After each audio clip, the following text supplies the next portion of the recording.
Dinosaurs get all the love and attention, not to mention the blockbuster movie franchises. But the prehistoric world was chock full of king-sized creatures that would delight, fascinate, and terrify modern-day humans. Want to learn about one of them? Safely? Well, today we're getting the skinny on Entelodont, the giant prehistoric hell pig. But before we get started, make sure you subscribe to the Weird History channel. After that, head down to the comments section and let us know which extinct animal you would like to hear about. All right, little piggies, let's get oinking. Entelodonts roamed the Earth's northern hemisphere starting in the late Eocene era, around 38 million years ago. It's probable that the animals first appeared in Asia before spreading across Europe, and then ultimately over to North America. They stuck around for 21 million years in total, to the Middle Miocene epoch. By contrast, our species, Homo sapiens, only dates back to around 300,000 years ago.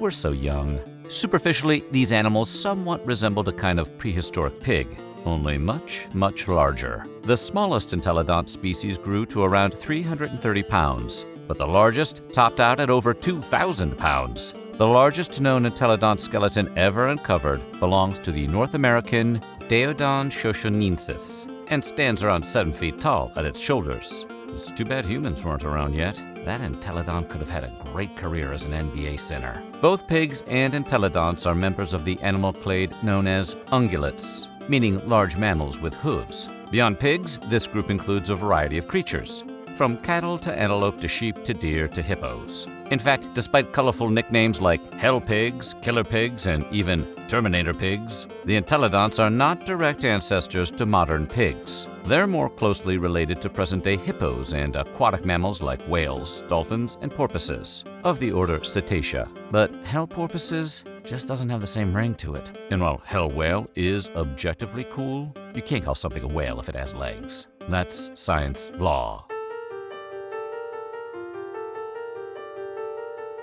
The first description of the Entelodont, based on high-quality fossil records, was written by French paleontologist Auguste Desmarres, sometime around 1846 or 1848. But the name Entelodont didn't come until 1883, from English naturalist Richard Lydekker. The first two genera to be explored in detail were the Archaeotherium, about the size of a modern cow, and the Daeodon, literally the largest known Entelodont. We hope those two went on mismatched adventures together, like the movie Twins. Entelodont discoveries were frequent in the western U.S. throughout the late 19th and early 20th centuries. Examples of Archaeotherium were found in the John Day fossil beds of Oregon, while a full skeleton of a Daeodon was uncovered in the Agate Fossil Beds National Monument in Nebraska.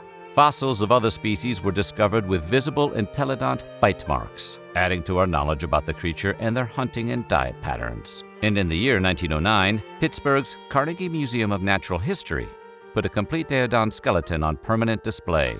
Ben Stiller better hope that thing doesn't come to life.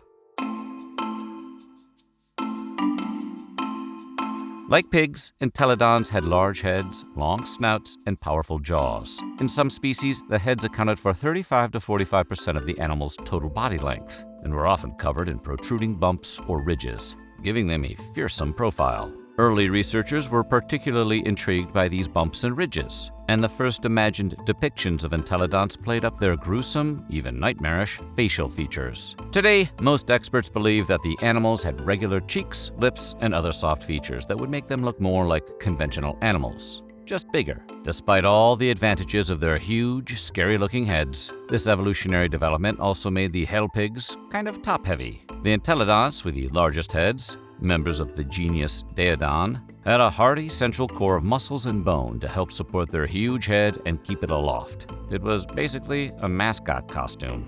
The rest of the Entelodont body was much smaller and more narrow. They had surprisingly agile, slender necks, and their thin limbs were cursorial, best adapted for quick bursts of running. Coupled with their top-heavy weight distribution, this made for a brutal manner of attack, essentially throwing their huge frames at other animals while running to knock them around. Picture the animal version of a tank, and you're close.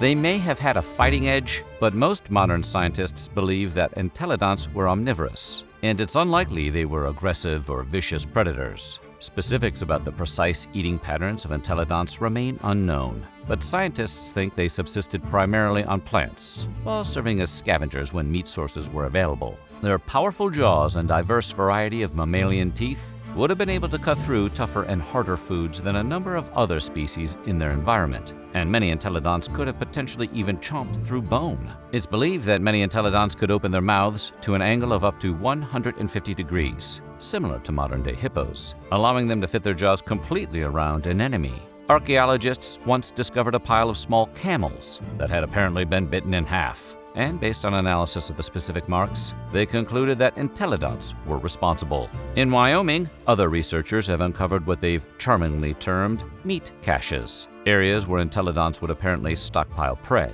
first by biting off an animal's head, then gathering together its innards and viscera to store for a rainy day. Like we said, a powerful NBA center.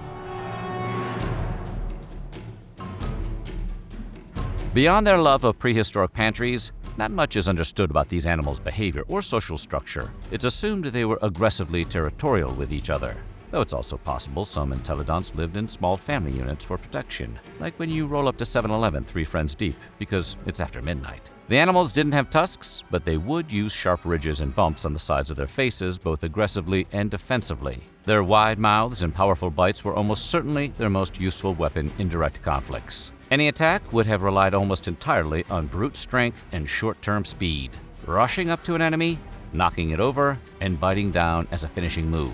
Entelodont bodies were powerful, but weren't designed for the more rigorous side of typical predation. That is, stalking and killing prey methodically over the course of an entire hunt. Look at its tiny legs. It's not built for that. Intelligence may have also been a factor. Entelodonts had huge heads, yes, but this space was full of teeth and muscle. In fact, the average entelodont brain was only around the size of an orange and lacked the processing power for complexities like hunting tactics or strategy. Fortunately, the other animals with whom entelodonts would likely tangle, including horses, camels, and rhinos, were similarly on the lower end of the mammalian intelligence spectrum. No offense, in case any of them are watching. A collection of fossilized footprints uncovered in Nebraska's Toadstool Geologic Park appears to actually record one such encounter. Researchers believe that an Archaeotherium had been stalking a now extinct kind of hornless rhino, known as a subhyracodon. If you're wondering what the point of a rhino with a horn is, evolution apparently agreed with you. The rhino had likely been too dim-witted to realize an ambush was imminent, and once the powerful entelodont pounced in a swampy, wet environment where quick turns and escapes were difficult, there was nothing more to be done. The hell pig's bone-crushing bite won the day, although fossil evidence has been unable to disprove that it may have also been carrying a gun.